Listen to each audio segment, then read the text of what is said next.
大家好，我是东哥。今天有一个狗粮厂家给我寄过来一箱这个鲜肉湿狗粮啊，让我用一下试试怎么样。一般我们经常用的都是那种干狗粮啊，就是颗粒状的干狗粮。这种湿狗粮我之前从来没有用过啊，没有给狗喂过。既然他给我发过来了，就试一下这款狗粮怎么样啊。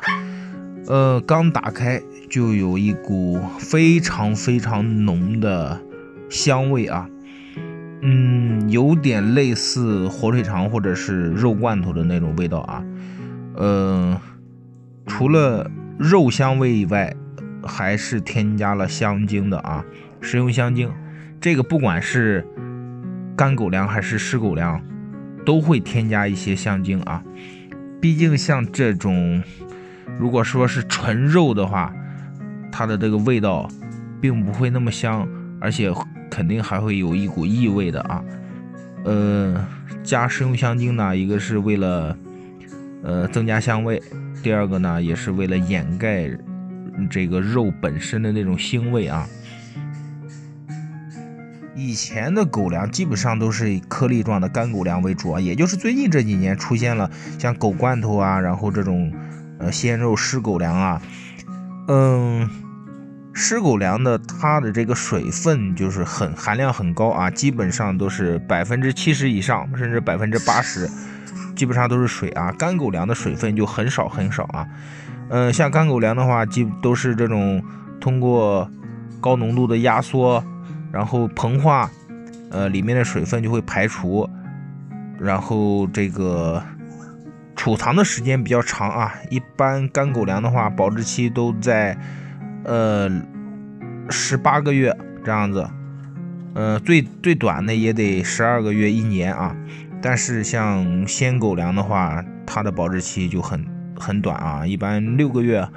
，8个月，甚至有短的就3-5个月的。因为毕竟这种新鲜的肉类，虽然它是加工过的，就是说消毒杀菌，然后煮熟的啊，但是包括真空包装啊，但是它的这个储藏期保质期一般都会很短，除非你加那种大量的防腐剂啊，不然的话它的保质期不会很长。那干狗粮和湿狗粮它们有哪些优缺点呢？第一个来说，干狗粮刚才说了啊，储存的时间比较长，然后湿狗粮的保质期比较短。第二个呢，就是说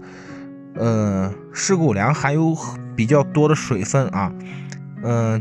如果喂湿狗粮的话，基本上不需要再另外的去加水，除非是天气很热的夏天啊。喂干狗粮的话，我们要另外给狗准备水。再一个呢，就是说湿狗粮它的营养成分可能不是那么的均衡，因为它主要是以肉类为主，除了水分以外，大部分都是以肉类蛋白啊，就是动物蛋白为主。像碳水化合物啊，就是我们所说的米粉呐、面粉呐，或者是一些红薯粉、大豆粉，它的添加量是比较少的。而这个干狗粮的营养成分是比较均衡的，所以如果大家想喂湿狗粮的话，注意给狗多增加一些蔬菜啊，或者是碳水啊，均衡营养啊。另外一个呢，就是湿狗粮，就是这个鲜肉狗粮的适口性啊，比干狗粮肯定要好一些。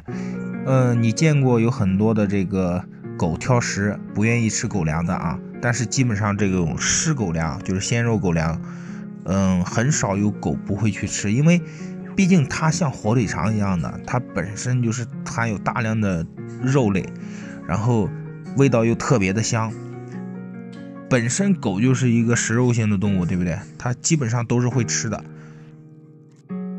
但是呢，这个湿狗粮它的喂食方便性没有干狗粮要好。干狗粮的话，你用个铲子是吧，铲一点，或者是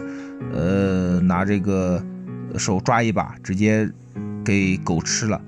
但是湿狗粮不一样，你要挤出来放到碗里面，有些狗吃不完的话，在里面干了，或者是天气热放时间长了，会很快的腐烂变质啊。不像干狗粮，你放在碗里面，那个狗随时想吃就去吃啊，它不想吃放在那里，你放个1天2天也不会坏。湿狗粮不行啊，湿狗粮必须要，就是说可能几个小时之内这个狗就得吃完，不吃完的话，狗粮就坏掉了。但是湿狗粮它不能很好的去磨牙啊，容易出现口腔问题。就是说像干狗粮的话，它是颗粒状的，带有一定硬度的，狗在吃的过程中，咀嚼的过程中可以把就是起到磨牙的作用，也能把牙齿上的一些就是说残留的食物啊，或者是牙结石啊，很好的清理。毕竟狗它不能像人一样去刷牙嘛，但是湿狗粮就不一样了，它容易粘在这个牙齿上面，时间长了可能会出现口臭啊，或者是牙龈红肿啊、牙结石啊，甚至是出现烂牙、坏牙这种情况啊。